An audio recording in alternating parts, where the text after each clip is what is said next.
Great. Today our society leader, Hugh Taft-Morales, will be exploring whether any of us hard-nosed humanists should be dabbling in experience beyond reason.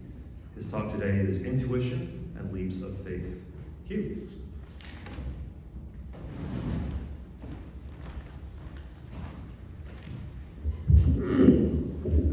Thank you, Michael. Thanks, everybody.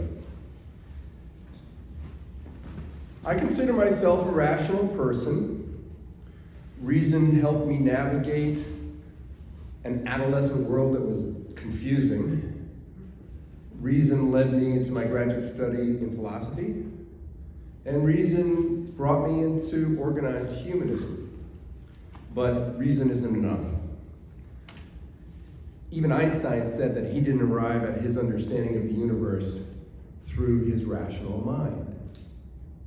So there are times where we need something more. In particular, questions about beauty, love, personal identity, and ethics are not fully answered by reason. So regarding beauty, love, identity, and ethics, sometimes I make, so to speak, leaps of faith. When I use that term, leaps of faith, I don't mean anything supernatural. I don't mean anything involving a God concept. For me, a leap of faith is aligned with intuition. And today I'm going to explore how the use of this term intuition is sometimes used to designate a rational capacity and other times as something beyond reason. And I'm going to conclude that there's room for both forms of intuition in humanism and ethical culture. Before diving into the body of my talk, I want to offer 3 caveats. First, my explanation today is more of a personal journey than a scientific one. That could be a whole other talk. My focus is on how we use the term intuition and how we take leaps of faith, so to speak. Secondly, I'm taking as a given that there's a partnership between reason and empirical research and data. Usually when we use reason, it involves data, sensations that can be compiled and contrasted and compared and analyzed. And maybe there is such a thing as pure reason, such as in mathematics and logic, where rationality operates independent of data, but that's really not my focus today. And third, I want to distinguish the irrational from the non-rational. To me, irrationality involves violating reason. It's being told that 2 + 2 = 4 and answering, no, it doesn't. And I think that being irrational can be dangerous. And while we all can be irrational at times, I get that. I don't encourage it. Being non-rational, I think, is different. It means simply living or choosing in a way that, while not violating reason, doesn't rely on it. The something more beyond reason I embrace is non-rational, not irrational. All right, let's begin. My commitment to reason was solidified during my graduate studies, so excuse this little journey into philosophy and then into psychology. Western philosophy is dominated from the pre-Socratics on to reason, but there is this occasional mysticism that drifts into Western philosophy. For example, Plato described intuition as the ability to access pre-existing knowledge buried in our soul. And since Plato thought that souls were eternal, he believed we went through existence and got all the knowledge we could possibly get, all knowledge, eternal knowledge, and we had it inside of us, and all we had to do was access this buried knowledge. Now, Islamic students of Plato continued this, like Shabab al-Din. They encouraged mystical meditation to illuminate this buried knowledge.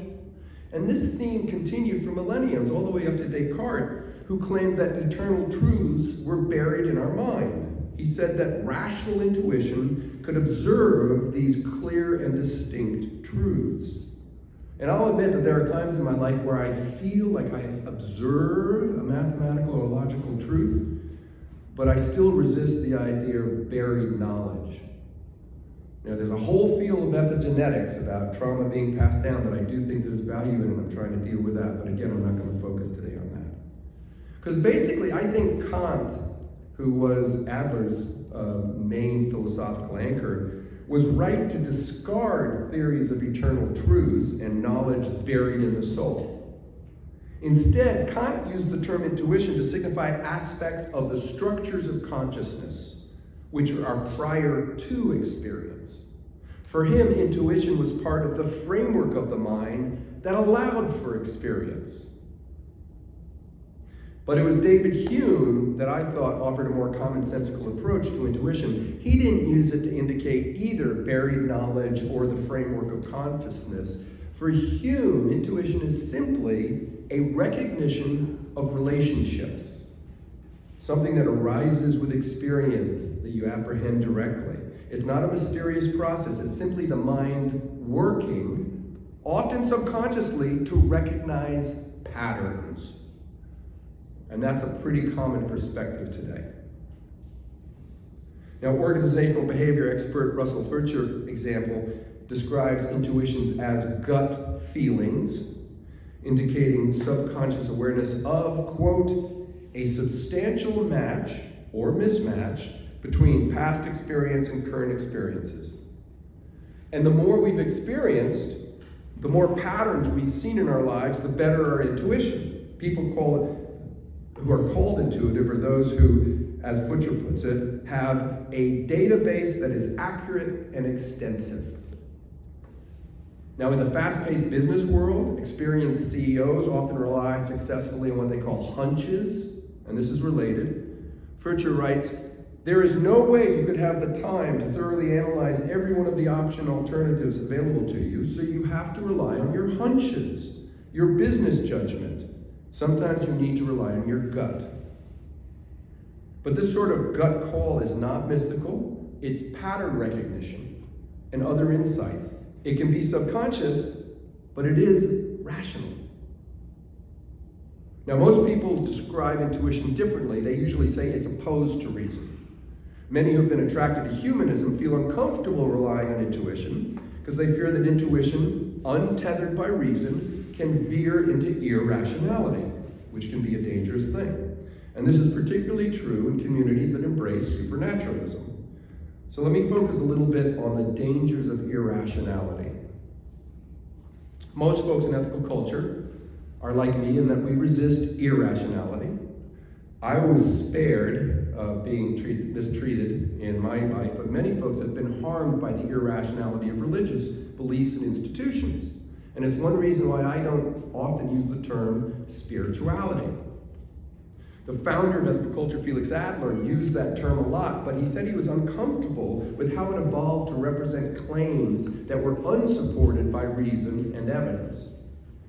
Adler wrote, in the regions of mental activity which is called the spiritual life, vagueness is apt to prevail.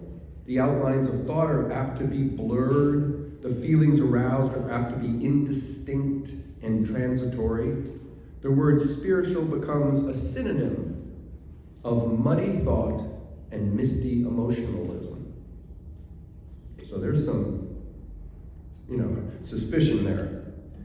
Humanists generally avoid muddy thought. So we look for evidence before acting. We look before we leap. Many, in fact, might agree with a philosopher by the name of W.K. Clifford, who wrote in 1877, only 1 year after ethical humanism was founded. He wrote that it is, quote, wrong, always, everywhere, for anyone to believe anything upon insufficient evidence. Just to be clear, he drove that home. And I think that reflects a dominant narrative in humanism about reason pulling us away from our destructive animal nature and building civilization. Now, Sigmund Freud, who was a dominant influence in Western culture in the 20th century, embraced that narrative. He was struck by how much suffering was caused by irrational forces of the id invading our conscious, rational mind. Animal forces deep within us, when uncontrolled, cause us to do terrible things and harm others. Even just thinking these things, Freud talked about, was something that generated self-destructive emotions like shame and guilt. And to control the irrational, Freud wanted us to use reason to strengthen the alliance between the ego the conscious center of our decision-making, and our superego, internalized authority figures, so that they could control the id, this destructive animal instincts. Irrational forces in Freud's mind were to be tamed, not to be called on to guide us, which is why he insisted that his psychoanalysis was a science based on evidence and reason. He explicitly rejected intuition as a reliable source for knowledge. Now, his student, the somewhat rebellious Carl Jung, disagreed. He thought that Freud's approach was overly repressive and failed to accept the non-rational elements of our being, and he defended intuition as a source for knowledge. Jung defined intuition as perception via the unconscious. And he encouraged clients to delve into the irrational, to call on the powers of their psyche that on the surface might be dangerous. But he said, unless we call them into consciousness intentionally, those forces are going to break into our conscious life in ways that cause harm. In fact, he had an analysis that the rise of Nazism in Europe was a result of the repressive culture of Germany that did not process the collective trauma of World War I and arose out of the unconscious and into a sort of war god mentality. Now, I see some value in Jung's analyses, but I resist its mysticism. I resist in that same way I resisted in philosophy or in religion. Jung, I think, gives a little bit too much latitude to gut instincts. A contemporary psychologist, Daniel Kahneman, and his colleague Geiger agree, because they talk about how they have a skeptical perspective of intuition and are skeptical of Jung. Kahneman thinks that we overestimate the reliability of intuition, and it gives us a sense of false confidence. And Geiger says that without a logical framework to guide it, intuition can lead us to overthink and to ignore evidence. Now, my skepticism about the reliability of mystical forms of intuition to build knowledge extends to the use of drugs or ascetic practices, like extreme fasting or sweat lodges. And while I readily admit the creative potential for the use of chemicals, I know that that creativity can seem of greater value at the time of creation than in the sober light of day. And chemicals or extreme ascetic practices can also warp our judgment and lead to bad decisions, and over-reliance can become harmful, causing addiction to death. And a final danger about mystical intuition is the potential for manipulation. There are plenty of people waiting to cash in on our yearning for enlightenment, from snake oil charlatans to televangelist hucksters and New Age gurus. These selfish manipulators are eager to sell us potions to drink or miracles to pray for.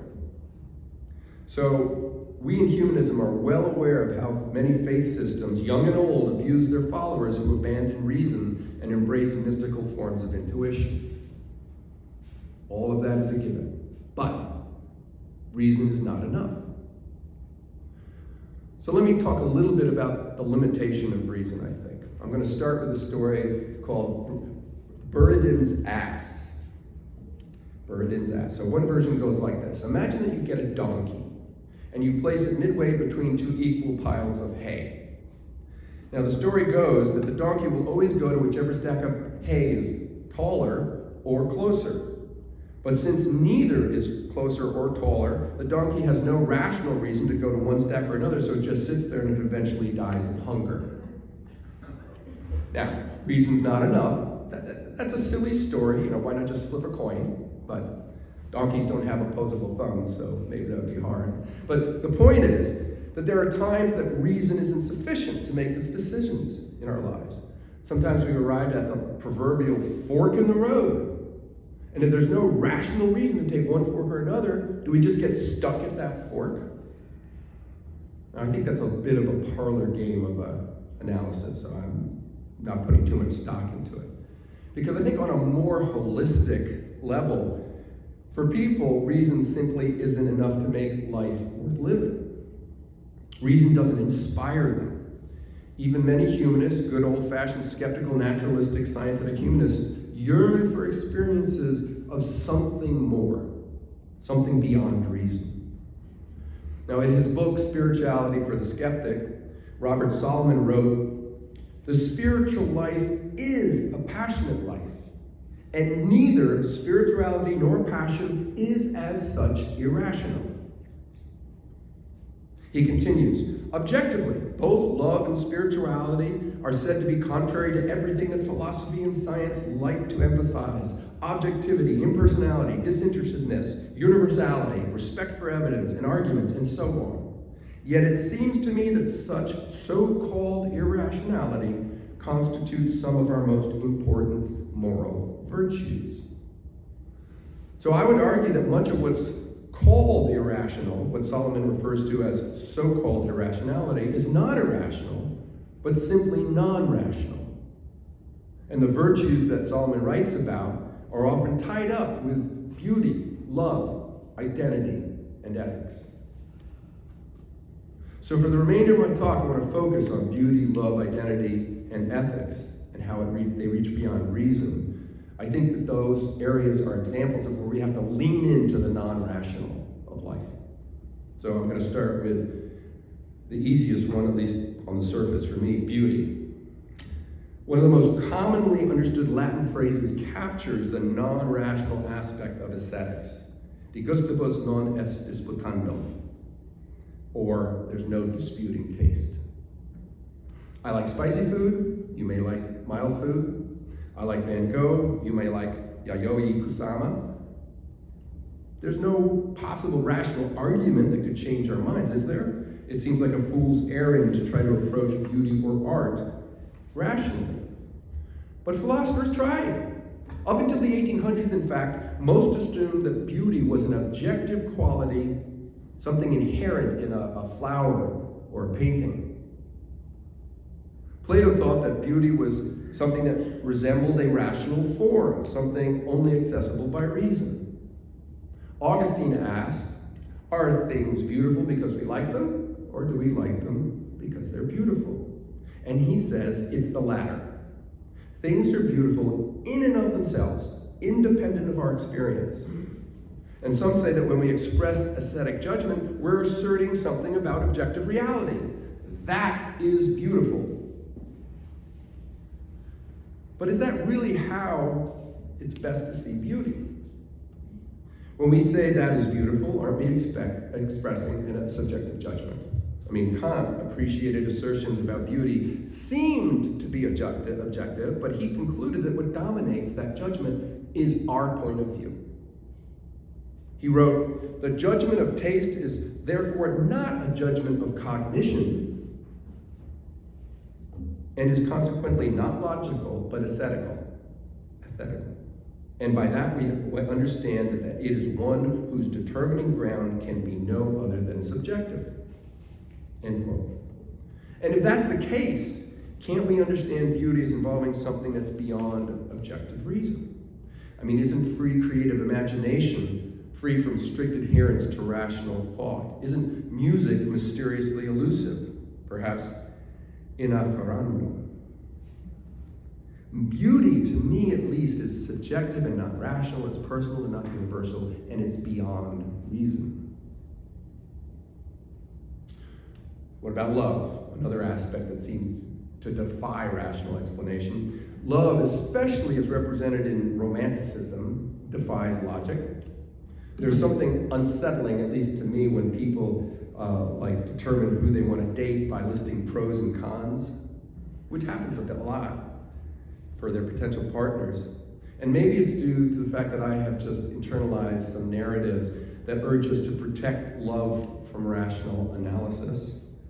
I think it's similar to how we resist dissecting a rainbow with science because we're afraid it's going to rob us of the magic of that lovely arc of color. But on the other hand, when love is blind, that blindness can lead to great suffering. I mean, lovers leap, right? I was thinking of leaps of faith. That's dangerous when two people kill themselves because society says they can't be together. And Romeo and Juliet, that was some irrationality. I mean, when Romeo kills himself rather than using reason to find out whether Juliet was really dead, isn't that something that is irrational? Isn't that something that we should avoid? In describing love, what's the right balance between reason and non-rational aspects of experience? Now, personally, I don't think love can be contained by reason. Love, whether it's romantic love or love of life, can come into our lives without reason. I like how Robert Solomon says it. He says, we care about each other prior to and sometimes independent of any evidence or arguments that we ought to.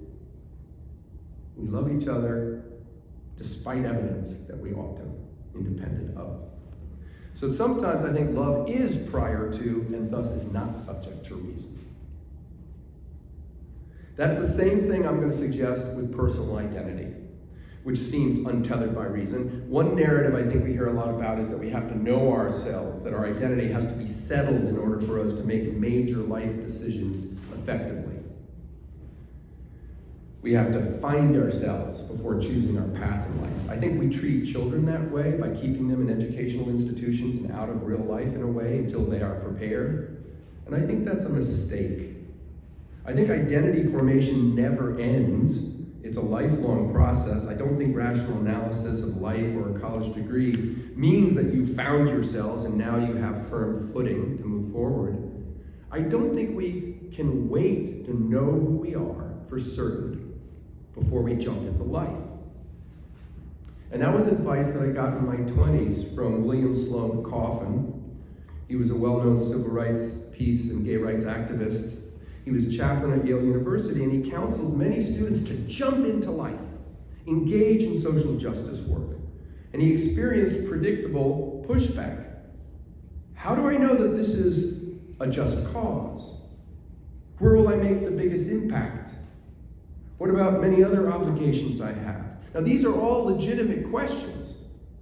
Coffin couldn't promise that committing to a cause wasn't without risk. But so often, students and all of us seem caught in the snare of preparation. That was a phrase Jane Addams used. And I get caught in that snare where we're constantly, wait, let me get a little bit more data before I jump in. Sometimes we look for certainty before we act. But Coffin counseled, sometimes wisdom comes with action. Sometimes you have to be who you are now and act in the moment. Sometimes it's necessary to gain clear vision and understanding of the world. More succinctly, he said, we must be and do, then we'll see and know. Sometimes you have to leap. He wrote, it is terribly important to realize that the leap of faith is not so much a leap of thought as of action.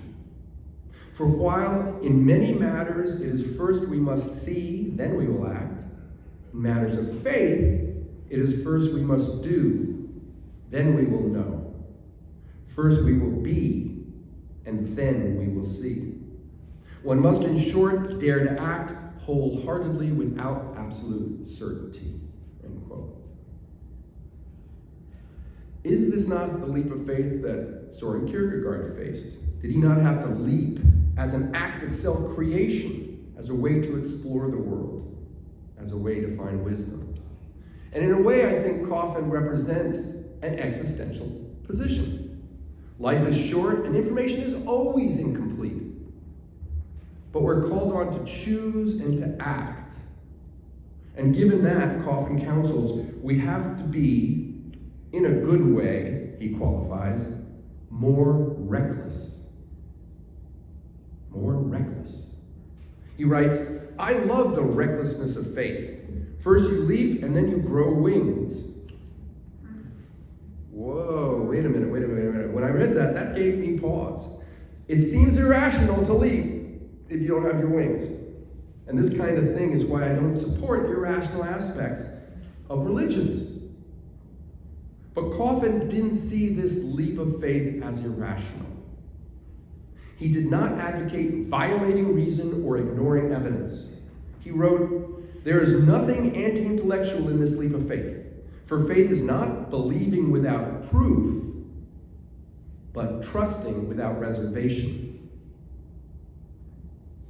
If It's not believing without proof, it is trusting without reservation. Now faith, he continues, faith is no substitute for thinking. On the contrary, it is what makes good thinking possible.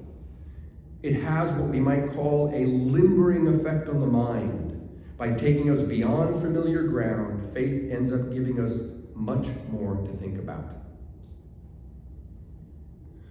Now that brings me to a fourth aspect of life that I think involves non-rational elements and is deeply important to us here, ethics.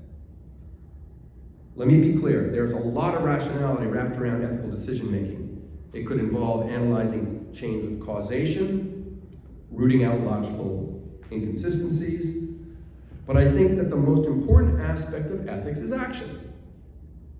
That's what ethical culture is about, isn't it? Our creed is our deed. And even in traditional faiths, can you really ever separate faith and action? I mean, what is faith if it lives only in good intentions, right? What are hopes and prayers if they don't actually help those in pain? So for humanists who eschew supernatural powers, we have to escape this snare of preparation and commit to act. We have to go beyond reason. That's not irrational. John Dewey writes that spirituality can simply be an awareness of our being a part of the world and capable of changing it. And in ethical culture, we embrace being part of this world and this mundane natural world and believe that we can change it. But what I see as the most important part of ethical culture is not a belief that Dewey talks about. It's a commitment, which involves what Coffin calls trusting without reservation. Now, while I remain committed to reason in determining much of my life, my main ethical commitment is to try to treat each person as being of inherent worth. I make that commitment without reservation. Do you? Admittedly, given the ugliness all around us, given how mean and cruel and power-hungry people can be, it can seem irrational to believe that everyone has worth. But I don't think ethical culture asks us to be irrational. We don't have to deny evidence and think that everybody is good. It asks us to go outside reason and commit to treating each person as if they were of irreplaceable, unique worth. To commit to treat to each person as if they were of inherent worth is not really a rational commitment. I don't inquire into the nature of each and every person and analyze them until I'm sure that they have worth. It's an existential commitment. It's one that I make as an expression of my being. It's not rational, but it's not irrational either. And it is central to my commitment to ethical culture. So, as I said at the start of today, I'm committed to reason. I defend reason against superstition. I defend it against those who manipulate and deny facts in order to build power. A lot of people like that today. And I believe that the rule of law must resist chaos and rely on reason and consistency and logic. But reason isn't enough. Reason certainly doesn't justify my existence. It doesn't explain beauty. It doesn't define love. It's not a roadmap to constructing identity. And ethics must be more than rational, because it's about identity and it's about deed. So while continuing to urge you all to be rational, I also call on you to go beyond reason. There are so many non-rational aspects of life that make it worth living. And for ethical humanists, we come together around both reason and our non-rational communal commitment to treat each person as being of inherent worth. That's not rational. That is, so to speak, our leap of faith.